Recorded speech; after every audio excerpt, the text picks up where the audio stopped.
2016 France நாட்டின் Dassault aviation நிறுவனத்திடமிருந்து 36 Rafale போர் விமானங்களை வாங்க இந்தியா ஒப்பந்தம் மேற்கொண்டது.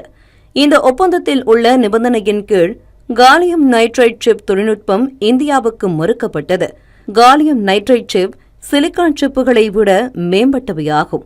இந்த தொழில்நுட்பத்தில் இவை சிலிக்கானுக்கு பதிலாக நைட்ரஜனுடன் இணைந்து கேலியம் பயன்படுத்தப்படுகின்றன.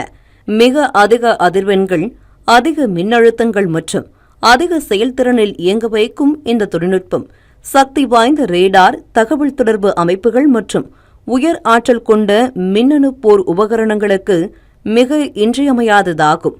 மிக முக்கியமான இந்த தொழில்நுட்பத்தை பிரான்ஸ் தர மறுத்ததே இந்தியாவின் தற்சார்பு திறனை மேலும் வளர்ப்பதற்கு உரமாக அமைந்தது. பாதுகாப்புத் துறையில் வெளிநாட்டு தொழில்நுட்பத்தை சார்ந்திருப்பதை தவிர்த்து காலியம் நைட்ரைடு சிப் உருவாக்கும் செயல் திட்டத்தில் இந்திய விஞ்ஞானிகள் தீவிரமாக ஈடுபட்டனர். இந்திய பாதுகாப்பு ஆராய்ச்சி மற்றும் மேம்பாட்டு நிறுவனம் மற்றும் இந்திய அறிவியல் கழக விஞ்ஞானிகள் இந்த சவாலை இப்போது முறியடித்து உள்ளனர். இந்த வெற்றியின் தொடர்ச்சியாக மிக நெருக்கடியான போர் சூழலிலும் செயல்திறன் இன்றியமையாத அமைப்புகளின் பயன்படுத்தப்படும் ராணுவ ஆயுதங்களில் மிகவும் திறன் வாய்ந்த gallium nitride monolithic microwave integrated சர்க்கியூட்டை உருவாக்குவதில் DRDO கவனம் செலுத்தி வருகிறது. டெல்லி மற்றும் ஐதராபாத்தில் உள்ள DRDO ஆய்வகங்களில் நடைபெற்ற இந்த ஆய்வுகளில் எந்தவொரு வெளிநாட்டு தொழில்நுட்ப பரிமாற்றமும் இடம்பெறவில்லை என்பது குறிப்பிடத்தக்கது. DRDO விஞ்ஞானி டாக்டர் மீனா மிஸ்ரா தலைமையிலான விஞ்ஞானிகள் குழுவின் வெற்றி நாட்டுக்கே பெருமை சேர்த்துள்ளது. ஏற்கனவே காலியம் நைட்ரைட் சிப் தொழில்நுட்பத்தை பயன்படுத்தி உத்தம் AESA ரேடாரை இந்தியா உருவாக்கியுள்ளது.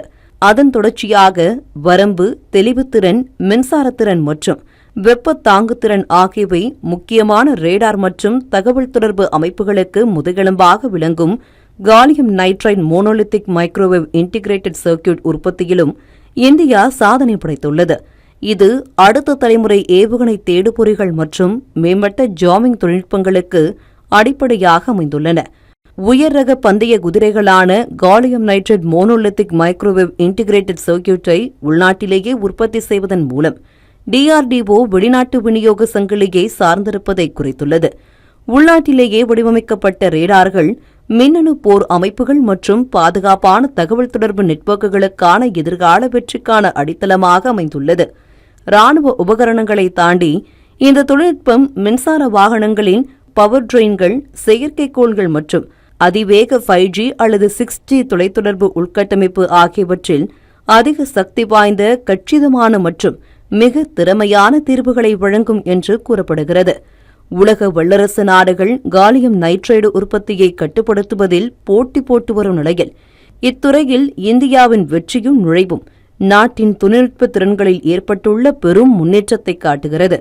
காலியம் நைட்ரைடு தொழில்நுட்பக் குழுவில் இந்தியா சேர்ந்திருப்பது தற்சார்பு பாரதத்தின் வெற்றிக்கு ஒரு சான்றாகும்.